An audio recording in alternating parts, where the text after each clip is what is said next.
Twice is a villain because of Stain. Let's take a step back and see why. In episode 24 of season 3, My Hero Academia mustered its greatest cold open thus far. Without so much as an introduction or explanation as to why, viewers were thrust into the passenger seat of a wild ride driven by a mentally ill man with a face scar deeper than the Grand Canyon. While my first thought upon watching was one of sheer confusion, the revelation that our short-term chauffeur was Twice set my mind on a one-lane road to parse the deeper meaning. What made someone like him choose to side with villains? Why does he stay with them, and what does this mean for the League of Villains in the future? So I watched Twice's segments again, and again, and again, monotonously picking apart anything that seemed special, and oh boy, was there a lot. Before any analysis of his situation can be done, I must first go through his part in episode 24 and explain, piece by piece, the way he has been portrayed. To fully understand the circumstances he finds himself in now, a thorough understanding of his characterization is abundantly necessary. Opening with our unnamed character, melodramatically demeaning the daily lives of salarymen strolling by, followed by his recognition that his situation is in no way better. The first 40 seconds with Blondie were rife with tension, yet intrigue. Obviously, his downtrodden bedroom acts as an immediate sign to his poor situation in life, and his gruff appearance with cigarette in mouth only furthers this idea. Holding so tightly onto the sheer significance of having an identity, while simultaneously fighting with his own mind for control of his thoughts, blatantly shows an internal war raging within our character. Additionally, smoking his natural American spirit in the center of Japan indicates that he has no clue what type of life best suits him. Cooped up in his room, the man sits watching the daily news a full 2 weeks after All Might's retirement and chooses to confront the fragility of modern-day heroism. Half a month after the symbol of peace passed the torch, the media is still obsessing over the image of the new #1 hero. Succumbing to the idle gossip of the world, he begins to feel sorry for Endeavor, pitying the situation he has found himself in and acting remorseful to the idea that heroes have lost their heart. Although we realize he may be an outcast of society, only going out once everyone gets to work, we can know that this character's heart is one not entirely shut off like All For One or Shigaraki's. This becomes even more evident after seeing his dissociative identities feuding over the importance of power versus heart to maintaining peace. Our driver then swerves to discussing villainy in a completely unique way. While the term "I am here" has been praised, adored, and even commercialized for those in society who fall under the banner of normal, our deviant labels it a curse for him and those like him.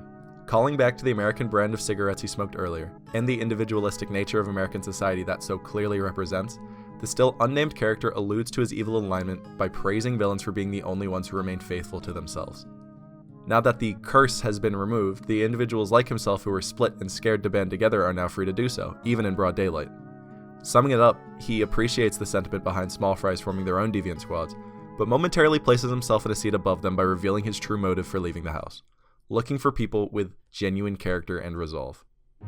Once it is revealed that the man is Twice, everything finally comes together. Twice is insane and he knows it.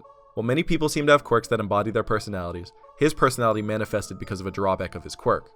The introduction of these powers into society, while a gift to some, seemingly became a hex to him. He has been thrust into a life where he was simply rejected and labeled as an outcast with little chance of reintegration, all because of uncontrollable circumstances of his birth.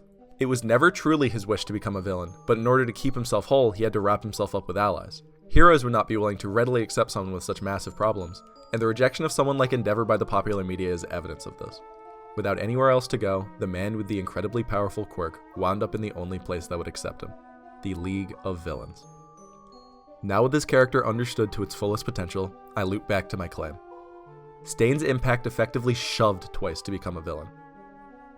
Stain aimed to purge the world of blasphemous heroes in order to ensure that only people true of heart and motivation could make their way to the top. By doing so, he changed what it meant to be a hero, establishing the precedent that there needed to be homogeneity within the ranks of the righteous. This was something that had never been discussed in My Hero Academia, or really shonen in general up until that point. When it came to the good guys of any show, it's generally expected for them to just be a ragtag group of people with loose ties, differing motivations, and only somewhat similar goals who would need to come together to break down the monumental force in front of them. Stain says this is unacceptable, and therefore forced heroes to embody a new identity, one of his own dictation, yet one widely accepted after its reveal. But that's been talked about 1,000 times. I'm just providing a refresher before I bring up what inadvertent effects this shakeup caused. Up until now, I was hesitant to look at what Stain did for the villains, but holy shit, this was a huge mistake. Obviously, the League of Villains had its greatest period of expansion after the Hero Killer's wide broadcast, but the reasons for that happening get at something rather unexpected. While heroes in any given story may be expected to be heterogeneous, mismatchy people, villains are normally accepted to be bound by solidarity of thought and purpose. Difference of opinion was never thought of as acceptable for those within the same villainous organization, as this being the case would only lead to infighting. This is the myth that Stain, somewhat accidentally, put an immediate end to. Stain forced heroes to build a walled garden around their ideology. In containing and providing safety to those who already fought for justice and righteousness, heroes true of heart became lauded, shielded, and protected. Access to this inner region of heroes, therefore, became much more difficult as to dissuade fake heroes from attempting to infiltrate the upper ranks. Significantly fewer heroes are currently given entrance to the Walled Garden, as shown by the reduced number of provisional hero licenses given out during the associated exam. This ensures the integrity of heroes on the inside, but at the same time creates a new army on the doorstep. In hearing that they would be further excluded from the happenings of heroes, individuals already discontent with the progression of world culture went radical. Shocked by how quickly and readily heroes would distance themselves from people with differing opinions or problematic tendencies, they walked straight into a crosswalk at a red light. An ordinarily dangerous task, the fact that many people were doing the same thing created a safety in numbers. Groups of minor villains like the Reservoir Dogs are noted to have popped up all over the country because the reduction in the number of heroes allowed criminal organizations to come to fruition. All at once, people on the outskirts of society ran headfirst into new and dangerous territory, finding safety in the many others that did so with them. With both the definition of and barriers to entry to becoming a villain being minimal, especially compared to those traits for heroes, those like Twice who were sitting on the fence between cultures had their seat ripped from under them. As the line defining heroes receded away from them, the mentally ill, socially outcast, and ideological radicals found themselves solidly inside villainous territory. As it turns out, this is exactly what Twice had always wanted. Uniquely opposing the assumption that villains could not hold differing goals while still remaining allies, the League of Villains accepted Twice's goal to be accepted within a group, and rewarded him for his efforts in their organization by giving him his place to belong. Once he felt at home, and once he felt whole, he knew villainy was right for him. His interactions with Dobby throughout their on-screen appearances together, while played up for laughs, show a unique dynamic between the two. Rather than treating the bombastic Twice as a nuisance, just as society had done for the longest time, Dobby recognized and respected the abilities that his partner was bringing to the table. Although he may not play along with the wild shenanigans, Dobby never put Twice down in any way. On the opposite side, in the single interaction Todoroki had with Twice, he immediately wondered what was wrong with the villain rather than taking him seriously as an opponent or a person.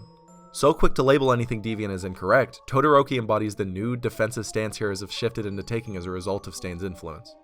Aggression and animosity from heroes, and care and acceptance from villains, effectively forced Twice to become a villain in order to have a way for him to wrap himself up, in order for him to again be whole. And Twice is not alone. Already, Magni, a trans woman, has found herself on the Vanguard Action Squad, likely for much the same reason as Twice. As shown in her fight against the Wild Pussycats, she does as she's told without taking into account her own feelings, likely because she's just there to belong. Fringe people of all types will undoubtedly find their way into the League of Villains, as episode 24 shows a scene of Magni approaching a cross-dressing man, hoping to recruit him to their side. Bakugo's abduction additionally represents the attempt to appeal to those who reject society around them, as the League purposefully targeted the person they thought was the most fed up with the direction heroism was headed. Although Bakugo held strong and still fights for good, his visible disapproval of his treatment by heroes was a flashing signal that the League of Villains needed to investigate, showing their true form in the process. In the end, it's hard to disagree with Twice's decision to become a villain. With the situation he was in, and with the way heroism was progressing, there was really no other choice for him. If given a decision between succumbing completely to your mental illness or leading a fulfilling life performing morally questionable tasks, I'm positive anyone would go with the latter. Twice recognized earlier than anybody that good guys refuse to accept those different from them, and the current treatment of Endeavor by the media and the public is evidence of that.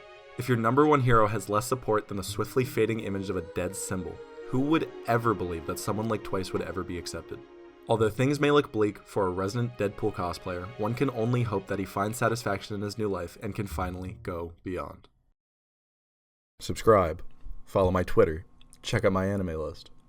I love you guys more than anything, more than you'd ever believe. Coming back after so long was difficult, but continuing doing this has been so much fun, I don't think I'll leave for quite a while. Thanks again, guys.